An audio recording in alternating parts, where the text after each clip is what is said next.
Deus tem planos para cumprir em nossas vidas. Essa é a mensagem de toda a Bíblia e é isso mesmo que estamos estudando aqui no Encontro com a Palavra, escrito pelo pastor Dick Woodward e narrado pelo pastor Edson Bruno. Fique atento a mais um programa que o Ministério Cooperativo Internacional leva a você. Com você agora, pastor Edson Bruno.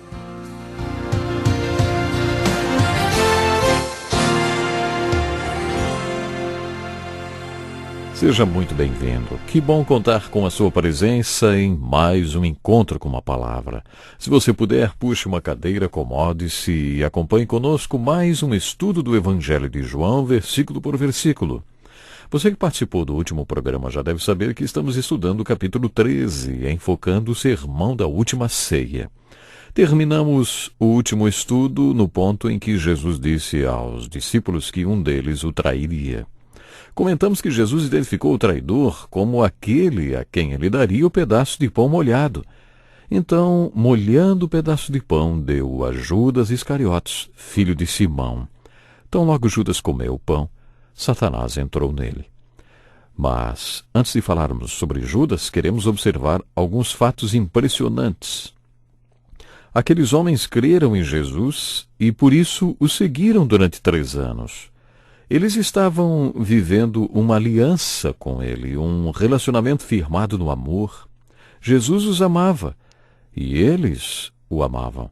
E ainda assim Jesus anunciou que um deles o trairia. Nesse momento, um olhou para o outro se perguntando qual deles faria isso. Mas sejamos justos, eles sabiam que a hostilidade dos líderes religiosos acabaria fazendo com que Roma viesse contra Jesus e, é claro, contra aqueles a quem ele estava ligado. Eles estavam morrendo de medo. Eles estavam sendo realistas. No jardim, Jesus disse para eles: o espírito está pronto, mas a carne é fraca.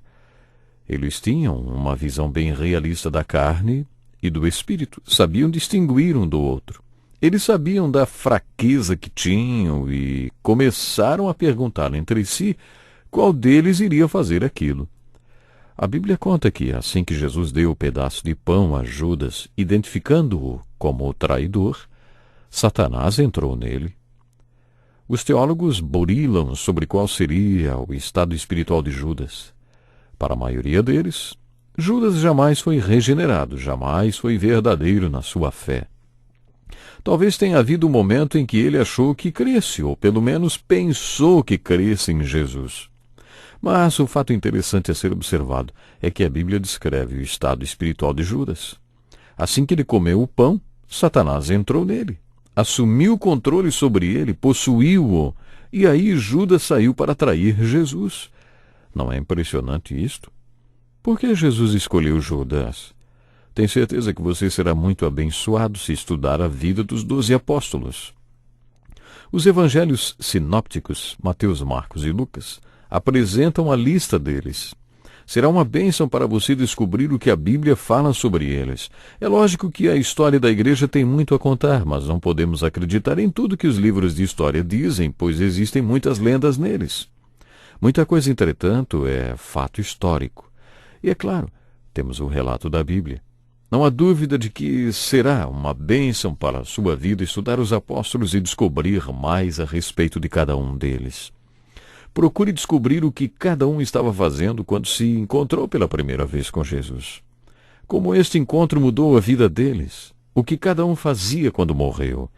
Em que época morreu. Onde. Por que Jesus o escolheu como apóstolo e outros detalhes. Estas são perguntas que podem orientá-lo num estudo da vida dos 12 apóstolos. Você será muito enriquecido com esse tipo de estudo. E quando chegar na vida de Judas, acho que a pergunta mais difícil de responder será: por que Jesus o escolheu como apóstolo? E a resposta a essa pergunta está bem diante de nós, exatamente aqui, no texto que estamos estudando. Isto aconteceu para que se cumpra a Escritura. Aquele que partilhava do meu pão voltou-se contra mim. E para que as Escrituras se cumprissem, Jesus o escolheu e sabia o tempo todo que Judas iria traí-lo. E quando Judas estava prestes a trair, Jesus lhe disse: o que você está para fazer? Faça depressa. Aparentemente todos que estavam à mesa ouviram essas palavras, mas não as entenderam. Como Judas era o tesoureiro do grupo e a bolsa de dinheiro ficava sempre com ele, eles acharam que Jesus estava dizendo para ele comprar os suprimentos para a festa da Páscoa ou para dar dinheiro aos pobres. Sabe, é interessante observar que eles tenham achado que Jesus estava mandando Judas dar algum dinheiro aos pobres. Isso nos faz pensar que Jesus estivesse sempre ajudando os pobres. Marcos, em seu evangelho, registrou as seguintes palavras de Jesus: os pobres vocês sempre terão com vocês e poderão ajudá-los sempre que o desejarem, mas a mim vocês nem sempre terão. Ninguém deve entender com isso que não vale a pena ajudar os pobres, porque eles sempre vão existir. Não foi isso que Jesus quis dizer. Jesus tinha cuidado com os pobres. Mas isto é um parêntese. O fato é que, assim que Judas saiu, conforme lemos no versículo 31, Jesus disse: agora o Filho do Homem é glorificado, e Deus é glorificado nele. Se Deus é glorificado nele, Deus também glorificará o Filho nele mesmo, e o glorificará em breve. O verbo glorificar e outras formas dessa palavra aparecem 5 vezes nesses 2 versículos. O que Jesus quis dizer exatamente no momento em que Judas saiu ao falar sobre Deus glorificar o Filho e o Filho glorificar o Pai? Bom, quando Judas saiu, Jesus falou agora. Até agora temos lido no Evangelho de João as palavras de Jesus: a minha hora ainda não chegou. No capítulo 12 nos deparamos com a frase de Jesus dizendo assim: chegou a hora. O que aconteceria agora, a morte de Jesus na cruz? Foi exatamente a razão por que ele veio ao mundo. Todo o cenário estava pronto para este acontecimento. Todos os acontecimentos que o levariam à cruz, tudo estava se desencadeando. E por isso Jesus disse: Pai, chegou a hora. Glorifica o teu filho, para que o teu filho te glorifique.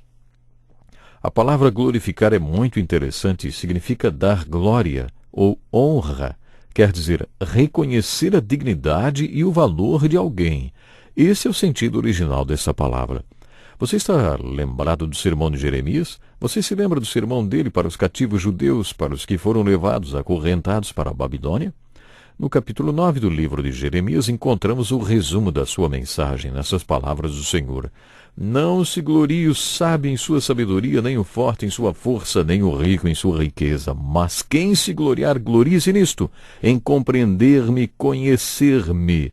Pois eu sou o Senhor, e ajo com lealdade, com justiça e com retidão sobre a terra, pois é dessas coisas que me agrado. O significado da palavra glorificar é o mesmo no livro de Jeremias e no Evangelho de João. Quer dizer, manifestar, revelar ou reconhecer o valor ou dignidade de algo ou de alguém. Existe algo que o fará digno e que merecerá ser revelado e reconhecido? Estamos falando da essência do seu ser. Certas coisas trarão à tona todo o nosso potencial, manifestando a essência de quem realmente somos. Jeremias estava dizendo àqueles cativos que eram ricos, que não era o dinheiro que faria isso. Você pode ser uma daquelas pessoas que não saem da academia, um levantador de peso, e ser orgulhoso da sua força. Isso não vai adiantar nada. Ou você que é um intelectual ou um acadêmico, doutor em alguma área, sabe que isso não vai lhe trazer glória alguma. Você quer saber o que realmente conta para que a pessoa seja glorificada ou reconhecida? Conhecer a Deus. Quando você conhece a Deus, a sua dignidade e o seu valor são reconhecidos e revelados. Conhecer a Deus traz à tona todo o seu potencial para expressar tudo o que Deus quer que você seja. Isto só vem através do conhecimento de Deus. Tudo isso quer dizer que aquele era o momento em que a dignidade e o valor de Jesus seriam revelados e reconhecidos. Tudo que Deus planejou para ele, toda a sua essência e a razão por que ele veio ao mundo seriam manifestados. O Filho do Homem seria glorificado, e Deus seria glorificado através da obra do Filho. Deus Pai foi glorificado no Filho. Deus glorificou o Filho nele mesmo, e o glorificou definitivamente. Lemos no livro do Apocalipse sobre as portas do céu abertas e um trono sobre o qual está aquele que tem semelhança de cordeiro que foi morto. Quando desvendamos todo o simbolismo do capítulo 4 do Apocalipse, entendemos que o Pai está no céu, focalizando toda a adoração dele para o Cordeiro, por causa do que o Cordeiro fez, por causa do que o Cordeiro foi. O livro do Apocalipse mostra o Pai glorificando o Cordeiro nele mesmo, porque quando o Cordeiro foi morto e redimiu todos os povos e todas as tribos e nações sobre a face da terra para Deus, ele manifestou o ser de Deus e a essência do seu próprio ser foi revelada e reconhecida. E isto é ser glorificado. Este é o significado dessa palavra usada 5 vezes nesses 2 versículos. Diz assim: agora o Filho do Homem é glorificado, e Deus é glorificado nele. Se Deus é glorificado nele, Deus também glorificará o Filho nele mesmo, e o glorificará em breve. Veremos muitas outras coisas profundas durante o estudo do sermão da última ceia. Eu gostaria de desafiá-lo a continuar a leitura a partir do versículo 33 do capítulo 13 de João até o fim do sermão. Não esqueça, eu vou repetir, eu gostaria muito que você lesse a partir do versículo 33 do capítulo 13 até o fim do sermão.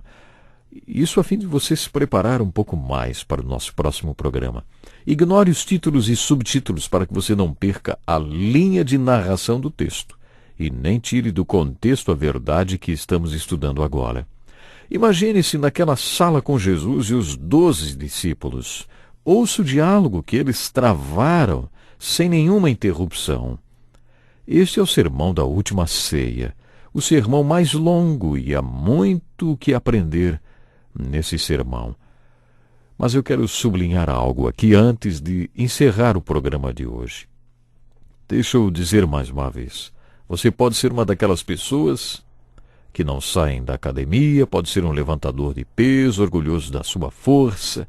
Você pode ser um intelectual, um acadêmico, doutor em alguma área, mestre. Mas isso não vai lhe trazer glória alguma. Você quer saber o que realmente conta para que uma pessoa seja glorificada ou reconhecida? Conhecer a Deus. Quando você conhece a Deus, a sua dignidade e o seu valor são reconhecidos e revelados.